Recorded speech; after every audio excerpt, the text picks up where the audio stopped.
Shalom saudara sekalian, Tuhan Yesus memberkati.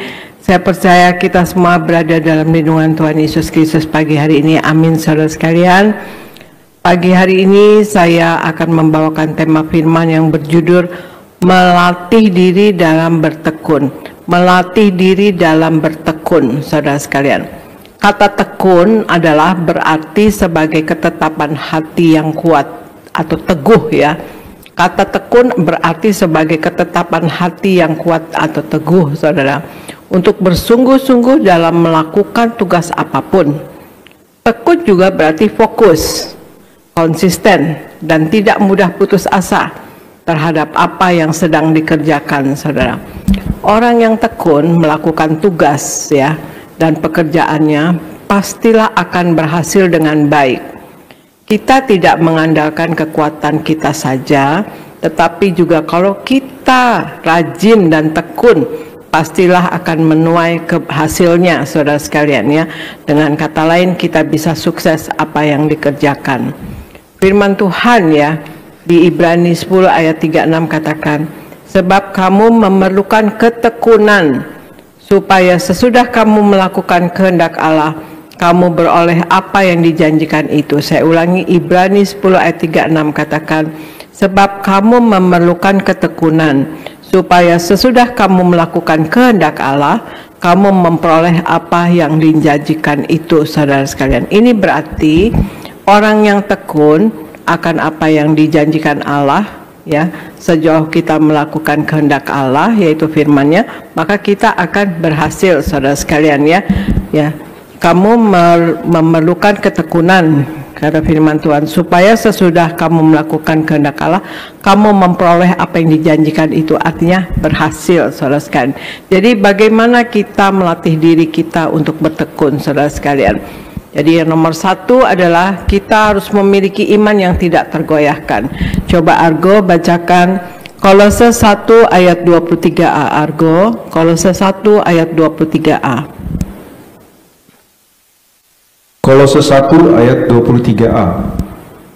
Sebab itu, kamu harus bertekun dalam iman, tetap teguh dan tidak bergoncang. Demikian firman Tuhan. Ya, jadi hal nomor satu adalah dalam melatih diri dan bertekun, kita memiliki iman yang tidak tergoyahkan. Kolose 1 ayat 23a katakan, sebab itu kamu harus bertekun dalam iman, tetap teguh dan tidak bergoncang. Ketekunan adalah ketika kita tetap bertahan, teguh, dan pantang menyerah dalam mencapai tujuan, dan terus mencoba, tidak goyah oleh keadaan yang ada tantangan misalnya, sampai menemukan jalan keluar mengatasi tantangan, saudara sekalian. Mungkin tidak selamanya kita akan berhasil atau sukses ya saudara sekalian. Ada masanya kita mungkin akan mengalami kegagalan, baik secara fisik maupun spiritual. Tetapi kita jangan menyerah. Tetap berjuang meski untuk waktu yang lama misalnya.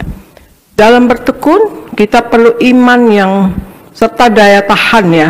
Yang punya daya tahan tinggi ya saudara sekalian. Dalam bertekun kita perlu iman. Ketika kita rasa kita tidak sanggup melewatinya sendirian, ya kita berdoa otomatis ya sama Tuhan, dan kemudian kita juga minta bantuan doa dari saudara-saudara seiman kita atau dari orang yang kita dapat percayai, saudara sekalian ya. Jadi hal pertama bagaimana untuk kita melatih diri dalam bertekun adalah satu, kita miliki iman yang tidak tergoyahkan, saudara sekalian. Kemudian Argo bacakan Roma 5 ayat 3 sampai 4, Argo. Roma 5 ayat 3 sampai 4.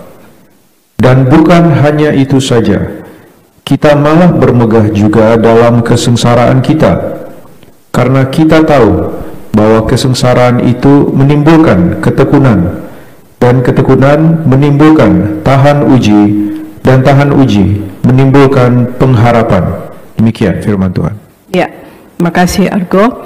Ya, Roma 5 ayat 3 sampai 4 katakan, dan bukan hanya itu saja, kita malah bermegah juga dalam kesengsaraan kita, karena kita tahu bahwa kesengsaraan itu menimbulkan ketekunan, dan ketekunan menimbulkan tahan uji, dan tahan uji menimbulkan pengharapan. Jadi di sini artinya yang kedua yaitu kita harus kuat menghadapi masalah karena ada pengharapan, ya. Di sini dikatakan kesengsaraan menimbulkan ketekunan, artinya apapun tantangan atau penderitaan kita itu menimbulkan ketekunan, dan ketekunan menimbulkan tahan uji, dan tahan uji menimbulkan pengharapan.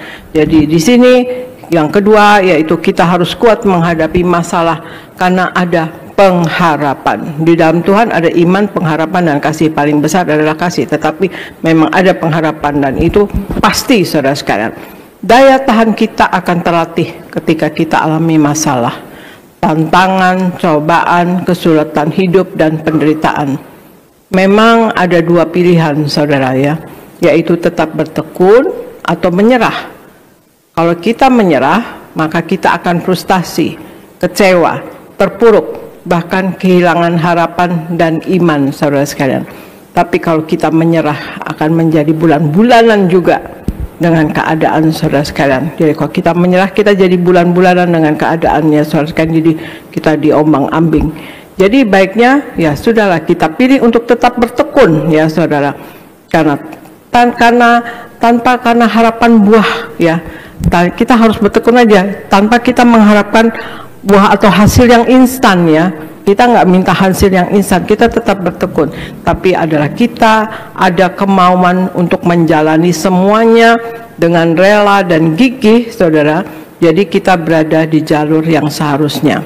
Nah, hal yang kedua tadi bagaimana untuk melatih diri dalam bertekun, yaitu kita harus kuat menghadapi masalah karena ada pengharapan, saudara. Kemudian Argo bacakan Yakobus 1 ayat 4. Argo, Yakobus 1 ayat 4. Yakobus 1 ayat 4. Dan biarkanlah ketekunan itu memperoleh buah yang matang, supaya kamu menjadi sempurna dan utuh, dan tak kekurangan suatu apapun. Demikian firman Tuhan. Ya, terima kasih. Yakobus 1 ayat 4 katakan, dan biarkanlah ketekunan itu memperoleh buah yang matang, supaya kamu menjadi sempurna dan utuh dan tidak kekurangan suatu apapun. Jadi hal yang ketiga dalam melatih diri dalam ketekunan adalah kita harus mau berusaha untuk meraih keberhasilan. Harus mau ada usaha untuk kita berhasil, ya. Kita harus mau berusaha untuk meraih keberhasilan. Keberhasilan tidak ditentukan sepenuhnya oleh manusia, tetapi karena perkenanan daripada Allah dan kehendak daripada Allah, saudara sekalian. Ya, sebagaimana Tuhan Yesus katakan di Matius 6 ayat 33, ya saudara sekalian, saya bacakan di sini. Tetapi carilah dahulu kerajaan Allah dan kebenarannya, maka semuanya itu akan ditambahkan kepadamu. Tetapi carilah dahulu kerajaan Allah dan kebenarannya, maka semuanya itu akan ditambahkan kepadamu. Juga di Yosua 1 ayat 8. Janganlah engkau lupa memperkatakan kitab Taurat ini, tetapi renungkanlah itu siang dan malam, supaya engkau bertindak hati-hati sesuai dengan segala yang tertulis di dalamnya. Sebab dengan demikian perjalananmu akan berhasil dan engkau akan beruntung. Ya, keberhasilan tidak ditentukan sepenuhnya oleh kita manusia, tetapi karena perkenanan dan kehendak Allah. Artinya berhasil itu adalah melibatkan campur tangan Tuhan Yesus, ya. Dan berhasil atau tidak mengikutkan sertakan Tuhan itu merupakan sesuatu kekuatan dari diri sendiri, yang artinya tidak mengakui Tuhan yang adalah pencipta kita semua, saudara sekalian, pencipta dari semua. Tuhan adalah pemilik dari segalanya. Sebagaimana di Mazmur 24 ayat 1 katakan, Tuhanlah yang mempunyai bumi serta segala isinya, dan dunia serta yang diam di dalamnya. Tuhanlah yang mempunyai bumi serta segala isinya, dan dunia serta yang diam di dalamnya, saudara sekalian. Ya, itu di Mazmur, yang artinya tidak mengakui Tuhan, ya. Kalau kita berhasil tidak mengikutkan sertakan Tuhan, ya, kita dalam meraih keberhasilan tidak mengikut sertakan Tuhan merupakan suatu kekuatan dari diri sendiri, yang artinya tidak mengakui Tuhan, ya, yang adalah pencipta dari semuanya. Tuhan adalah pemilik dari semuanya, yang artinya kehidupan kita di bumi ini adalah sebuah kepercayaan dari Tuhan Yesus. Waktu yang kita miliki di bumi, tenaga, kepandaian, kesempatan, kecukupan, semua adalah pemberian dari Tuhan Yesus yang Dia percayakan untuk kita, saudara sekalian. Perlu diingat, berhasil di dunia itu bersifat sementara, tetapi berhasil yang dari Tuhan Yesus bernilai kekal, yaitu Tuhan memberikan kita berhasil supaya digunakan untuk tujuannya Tuhan Yesus, saudara sekalian. Jadi hal yang ketiga, bagaimana untuk melatih diri dalam bertekun, saudara sekalian, yaitu kita harus mau berusaha untuk meraih keberhasilan. Saudara, kadang-kadang memang ada orang yang ya sudahlah, nggak apa-apa, nggak tercapai juga nggak apa-apa gitu. Nah itu jangan, kita melatih diri dalam bertekun, maka kita nanti akan berhasil apa yang kita tekuni ya saudara sekalian. Dan kemudian Argo bacakan Matius 24 ayat 13, Argo. Matius 24 ayat 13. Tetapi orang yang bertahan sampai pada kesudahannya akan selamat. Demikian firman Tuhan. Ya, terima kasih Argo. Matius 24 ayat 13 katakan Tuhan Yesus yang katakan ini, tetapi orang yang bertahan sampai pada kesudahannya akan selamat. Jadi hal yang keempat dalam kita melatih diri dalam bertekun adalah kita harus bertahan dalam keselamatan di dalam Tuhan Yesus, saudara sekalian. Kita harus bertekun dalam menjalani kehidupan spiritual di dalam Tuhan Yesus. Saya ulangi, kita harus bertekun dalam menjalani kehidupan spiritual kita di dalam Tuhan Yesus. Tuhan ingin kita bertahan, saudara sekalian. Tuhan Yesus katakan, orang yang bertahan sampai pada kesudahannya akan selamat. Kadang-kadang karena masalah, karena penderitaan, karena keinginan ya atau keduniawian itu bisa meninggalkan Tuhan Yesus. Nah, tetapi kita harus selalu bertahan ya, kita bertekun dalam menjalani kehidupan spiritual kita di dalam Tuhan Yesus. Tuhan ingin kita bertahan. Iblis tidak akan tinggal diam, saudara sekalian, dan akan melakukan apa saja agar kita menyerah dan kehilangan keselamatan di dalam Tuhan Yesus. Iblis bagaikan singa yang mengaum-ngaum, yang mau mengeluarkan kita dari Tuhan Yesus untuk kita meninggalkan Tuhan Yesus, dan itu kita tolak dalam nama Tuhan Yesus ya saudara.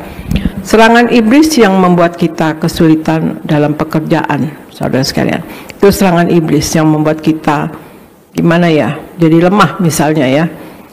Serangan iblis yang membuat kita kesulitan dalam pekerjaan, misalnya dalam bisnis, dalam masalah pasangan hidup, misalnya dalam keuangan yang buruk, misalnya ya, pernikahan yang diambang kehancuran, misalnya.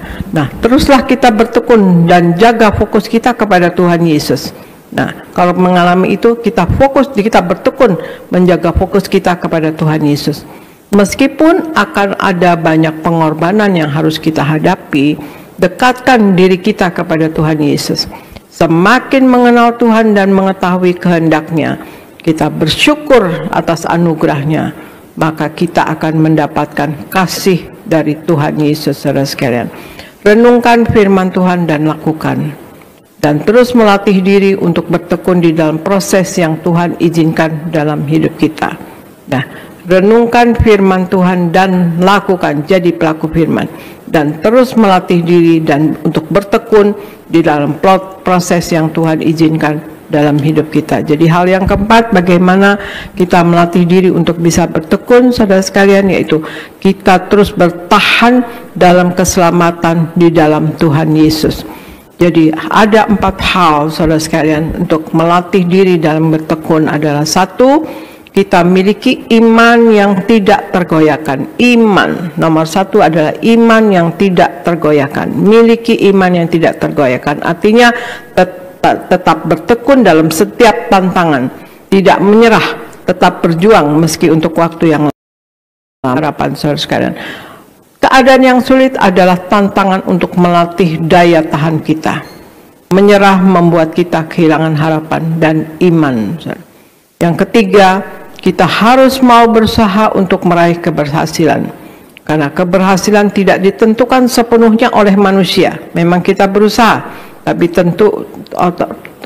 ketentuan atau berhasil atau tidaknya itu perkenanan daripada Tuhan Yesus. Keberhasilan yang dari Tuhan bernilai kekal, saudara sekalian.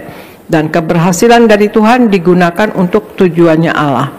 Dan yang keempat, kita terus bertahan dalam keselamatan di dalam Tuhan Yesus. Tuhan Yesus ingin kita selalu selamanya dan kita bertahan. Tuhan Yesus yang katakan, Tuhan ingin kita bertahan karena iblis tidak akan tinggal diam. Dengan tinggal di dalam Tuhan Yesus memampukan kita bertahan, merenungkan firman Tuhan dan melakukannya, menguatkan kita dalam bertekun. Itulah saudara sekalian, marilah kita dalam hidup ini, kita sungguh-sungguh hidup sepenuhnya di dalam Tuhan Yesus, dan kita tekun, ya, kita tekun intim dengan Tuhan Yesus, saudara sekalian, dan selalu menyatu dengan Tuhan Yesus. Tuhan Yesus ada selalu di hati kita, di dalam hidup kita, pikiran Yesus, perasaan kita perasaan Yesus, perbuatan kita juga perbuatan Yesus, saudara sekalian, yang mana firman Tuhan juga katakan, ya, barang siapa kita katakan kita di dalam Yesus, maka kita harus hidup seperti Kristus hidup, ya, gitu. Jadi kita melatih diri dalam bertekun, saudara sekalian, ya. Kita tekun untuk selalu di dalam Tuhan Yesus, tekun membaca firman-Nya, merenungkannya dan melakukannya, saudara sekalian. Tuhan Yesus menghendaki kita namanya tercatat dalam buku kitab kehidupan di sorga. Kalau nama kita sampai tidak tercatat dalam buku kitab kehidupan di sorga, maka kita akan mengalami kematian yang kedua, atau kematian kekal, saudara sekalian, yaitu lautan api. Itu di Wahyu 20 ayat 14-15, saudara sekalian. Dan Tuhan Yesus katakan, berjuanglah masuk dalam pintu yang sempit itu, karena lebarlah pintu menuju kebinasaan, saudara sekalian. Nah, ini kita harus tahu bahwa kita harus berjuang, ya. Kita diminta sama Tuhan Yesus berjuang untuk kita dapat meraih sorga.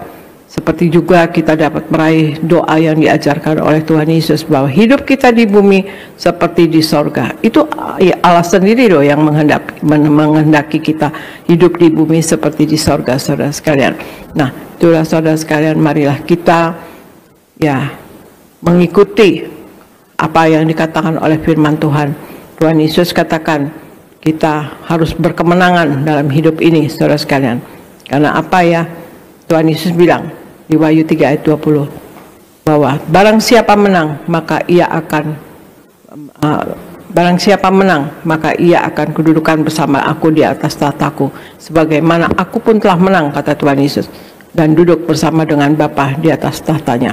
Kita harus berkemenangan juga dalam hidup ini, ya, saudara sekalian. Menang atas dosa, menang atas sakit penyakit, menang atas masalah, menang atas kuasa gelap, saudara sekalian. Dan juga Tuhan Yesus minta kita menjadi Injil yang terbuka, yang dapat dibaca oleh setiap orang, bahwa inilah kita anak Tuhan Yesus yang hidup memuliakan Tuhan, sehingga orang juga memuliakan Tuhan kita dan bahkan ikut Tuhan kita. Tuhan Yesus meminta kita di amanat agungnya, pergilah kamu sampai ke ujung bumi, jadikanlah setiap bangsa menjadi muridku, ya, dan ajarkanlah yang aku ajarkan kepadamu, dan baptislah mereka dalam nama Bapa, Putra dan Roh Kudus, dan aku menyertai kamu sampai akhir zaman, saudara sekalian. Dan itulah, saudara sekalian, marilah kita dalam hidup benar-benar hidup sepenuh-penuhnya di dalam Tuhan, saudara sekalian. Kita juga dalam hidup ini melatih untuk bertekun, jangan malas, ya, saudara sekalian. Jangan mundur, jangan menyerah, jangan malas, jangan tidak berbuat apa-apa, tetapi ada karya, ya, ada kerja, ya. Kemudian ada korban juga, ya, karena Allah kita korban. Otomatis kita juga harus korban, saudara sekalian, dalam hidup ini. Karena ada dalam bertekun juga ada pengorbanan, ya. Kita seperti tadi yang saya sudah bahas, ya, kita harus jaga keselamatan kita untuk tetap di dalam Tuhan Yesus. Mungkin kita harus bertekun dengan lama untuk meraih keberhasilan. Jadi melatih diri dalam bertekun. Satu, saudara sekalian, kita miliki iman yang tidak tergoyahkan. Iman, ya, artinya tetap bertekun dalam setiap tantangan dan tidak menyerah, tetap berjuang meski untuk waktu yang lama, saudara sekalian. Yang kedua, kita harus kuat menghadapi masalah karena ada pengharapan. Keadaan yang sulit adalah tantangan untuk melatih daya tahan kita, saudara sekalian. Menyerah membuat kita kehilangan harapan dan iman. Dan yang ketiga, kita harus mau berusaha untuk meraih keberhasilan. Keberhasilan tidak ditentukan sepenuhnya oleh manusia. Keberhasilan ditentukan oleh Tuhan dan perkenanan dari Tuhan. Nah, keberhasilan yang dari Tuhan Yesus bernilai kekal. Keberhasilan dari Tuhan digunakan untuk tujuannya Allah, saudara sekalian. Dan keempat, kita terus bertahan di dalam keselamatan di dalam Tuhan Yesus, saudara. Tuhan kita ingin bertahan. Tuhan Yesus ingin kita bertahan di dalam Dia. Karena iblis tidak akan tinggal diam.